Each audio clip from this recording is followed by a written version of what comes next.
Nuclear nations, why hundreds of weapons are still deployed by countries who say they would never use them. And radioactive terror. We'll investigate the reality of the threat of a so-called dirty bomb. I'm Martin Stanford. This is Insight.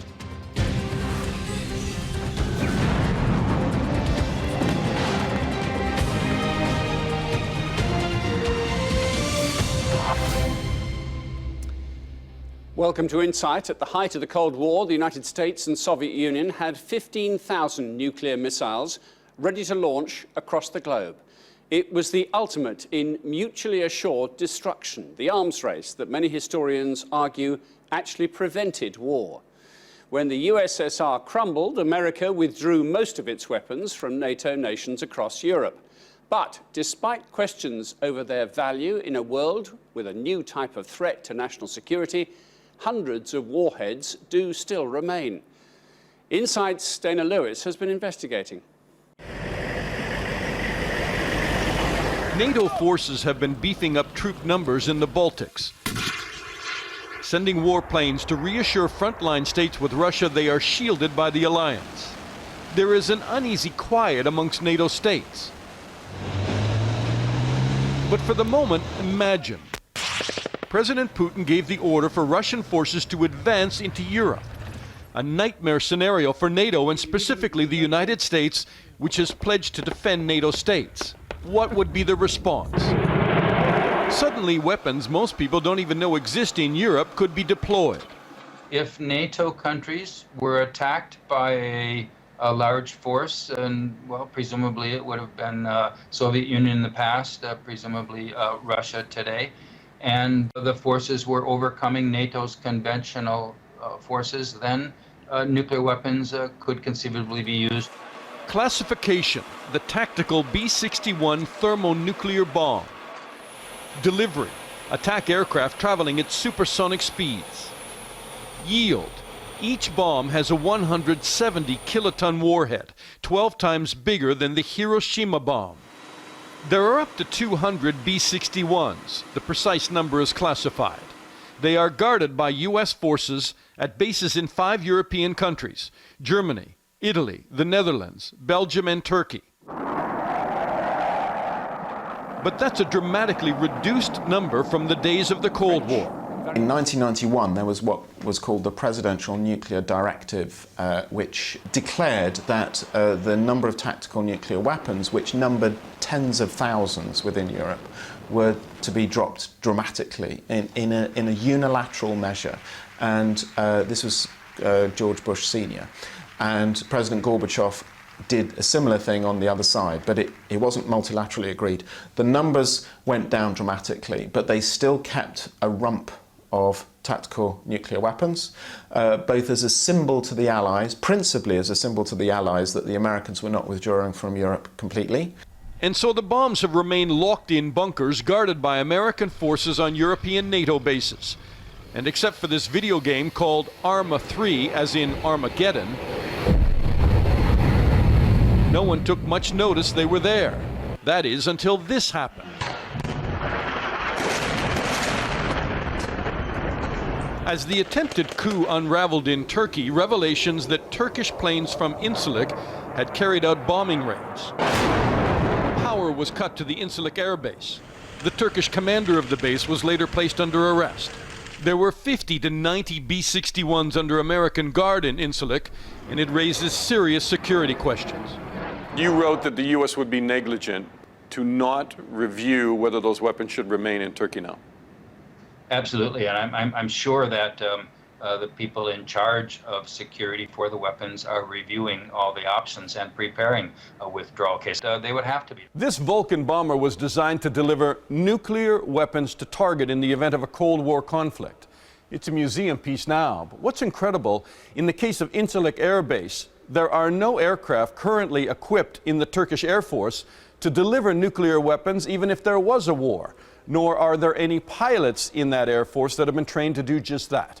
All the more reason, say critics, the nuclear bombs in Turkey should be taken back to the U.S. and put in more secure storage facilities. But from Turkey's perspective, the weapons represent a symbolic rather than strategic commitment by the U.S. and NATO to its security. and removing the bombs would be seen as reneging on that. In terms of the U.S. strategic partnership, yes, the nuclear weapons in Incirlik are considered an important sort of gesture in terms of solidifying that partnership.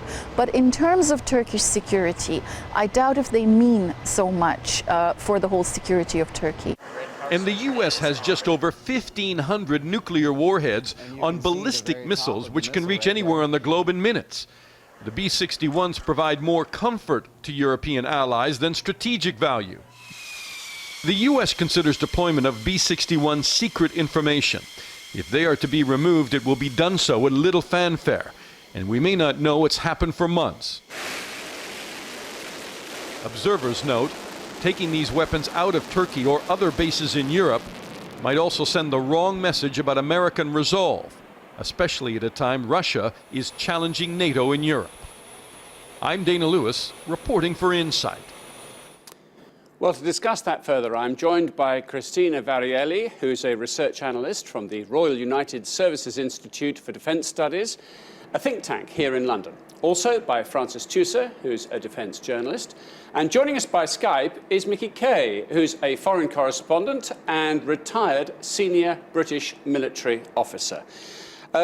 Christina, let me start with you. Why do you think America and Russia still have dozens of these weapons? I think that's a really good question. Obviously, we've not seen the use of nuclear weapons since the end of World War II. Many decades have passed since then, but yeah, there seems to be a reliance on these weapons still and the capabilities, and not just maintaining a small number, like you said, maintaining large stockpiles. And I think we can attribute it back to the Cold War, that we see this period of sustained peace to some extent, and it was attributed to the fact of mutually assured destruction. We still rely on that perception that nuclear weapons we do rely on them for that stability, and until we can move beyond that perception, there will be that reliance on the weapons themselves. So despite France's politicians talking about non-proliferation and pacts being signed, in practice, nothing happens? In terms of nuclear weapons, yes, there have been some states that have acceded to the nuclear club. Certainly the apocalyptic view in the 1980s that there would be dozens, 50, 60 nuclear states by the turn of the millennium hasn't happened. And just to come back to the basic point, nuclear weapons are incredibly effective because they're incredibly cheap. If you looked at the type of effect you wanted to achieve, Russia versus the United States, and said, what would we need in terms of conventional weapons to achieve that?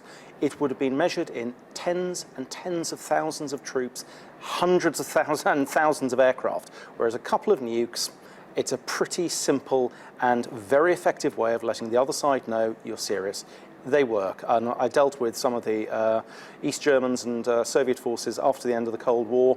They were very much, let us say, in awe and concerned about NATO's nuclear weapons. They knew they really shouldn't try anything on because they would lose. Let me worry about, though, the human cost in all this and the actual military personnel. Now, Mickey Kay, you were not flying jets that might deploy a nuclear weapon, but you know the psychology of soldiers and airmen very well. Would they actually do it if the command came through, go and nuke this country or this place? Yeah, absolutely do think they would, Martin. I think the missions that were strategized and planned for during the Cold War were one-way missions. And there were men in those days, there weren't many women pilots, but there were men that had a mission, which was to jump in a jet and go and fly over a target in Russia, deliver the payload, and then not expect to have a runway to come back to. But I'd just like to pick up, Martin, if I could, on the way that military procurement and military strategists work. My last tour was in the Ministry of Defence doing the Strategic Defence Review. And it was very much compartmentalised into two areas. It was the war versus a war. And the priority was on the war being the counterinsurgency operation in Afghanistan and Iraq. And that's what the budgeteers within the Ministry of Defence really struggled with, was how do you facilitate capability to fight a counterinsurgency versus also having to be able to defend yourself against what was called a war being more conventional, a war being something which we were used to in the Cold War against Russia. And I think budgeteers became complacent because a lot of the resources, $1 trillion in Iraq, $1 trillion in Afghanistan, were being sucked up by these occupations and these interventions when you had relative calm from Russia. But then all of a sudden you see the land grab in Crimea, and then you see this hybrid warfare going on in eastern Ukraine, and all of a sudden you get the budgeteers within the procurement cycles getting quite worried because there's obviously that threat of a war coming back. So I think that's a big thing that budgeteers have been struggling with. OK, Christina, let me ask you about the countries we're not too sure about. Israel, for instance, has never actually admitted having any nuclear weapons, but we believe they've got them? Yes, so it's known as the worst kept secret, really. Israel have for many decades been believed to have come into acquisition of their own indigenous nuclear stockpile. And I think the best way to approach that is to act as if Israel do have nuclear weapons. What do you think about North Korea, a similar state that wants to tell us it's got them, but we've got no proof, have we? The thing with North Korea is they have conducted overt nuclear tests. We know that they have exploded nuclear devices, and they are moving towards a deliverable long-range missile system. The issue with North Korea is the extent to which it is deployable and it is reliable. What do you think about our knowledge, Francis, around the globe? What about countries who've never admitted to having nuclear materials? Is it not feasible that they have actually gained the expertise and perhaps the materials too? It is in theory possible. One of the whole points, though, of having a nuclear capability is the other side, whoever the other side is, knows you've got it. Yes. Because otherwise deterrence of any form doesn't work. And we know deterrent works because ever since the end of World War II, up until today, with resurgent Russia and China, people understand the rules. And it is almost like an elaborate chess game. Everyone knows if you do this, I'll do this. And just to give one example, when it was both India and Pakistan known to be nuclear states, they actually called upon the UK as one party to help teach them how to talk to each other down their own hotline and what the rules of the game were. What, because they were concerned mistakes might be made and preemptive launches might happen? In case people said the wrong thing and it was misinterpreted. It did lead, of course, to a greater Indian exercise which involved camouflaging the Taj Mahal to stop it being used as a navigation mark by Pakistani pilots. But that's just one little vignette of the nuclear game, as it were. You see, politicians, when they're asked, particularly those left of centre, and this happens around the world and various governments, various countries, will always say, well, it's all very well having these things in the cupboard, and there's all this melodrama from Hollywood about having the launch codes in my satchel, but I would never use them.